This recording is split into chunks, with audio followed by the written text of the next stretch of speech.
দুলো ভাই চলে আসছি। কিরে এত খুশি কেন? বাপ হয়ে গেছিস নাকি? ডেলিভারি তো পরের সপ্তাহে। হাসপাতাল ঠিক করছস? মা ও শিশু কল্যাণ কেন্দ্র জন্টু ঠিক করছে। আর নিবি কেমনে? অ্যাম্বুলেন্স জন্টু কল দিলেই চলে আসবে। টাকা পয়সা কিছু লাগবে তোর? জন্টু আছে না। যে উস্তাদ। আর বাচ্চা জন্ম হওয়ার পর পরিবার পরিকল্পনা পদ্ধতি নিয়ে কিছু ভাবছস? আরে জন্টু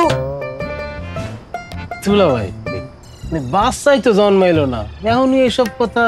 আরে বেকুব, বুদ্ধিমানরা এইসব জিনিস আগেই চিন্তা ভাবনা করে। কিন্তু জন্টু তো কইছিল কালকে বরে নিয়ে মা শিশু কল্যাণ কেন্দ্রে যাবি, গিয়া ডাক্তারের সাথে বিস্তারিত আলাপ করবি, বুঝছস? জি দুলো ভাই। এক সন্তানের পরপরই আরেকটি সন্তান হলে তা হতে পারে মা ও শিশু দুজনেরই ক্ষতির কারণ। তাই স্বামী স্ত্রী মিলে নিকটস্থ পরিবার কল্যাণ কেন্দ্রে গিয়ে প্রসব পরবর্তী দীর্ঘমেয়াদী জন্মবিরতিকরণ পদ্ধতি, পিল, ইমপ্ল্যান্ট এবং আইইউডি থেকে যে কোনো একটি বেছে নিন।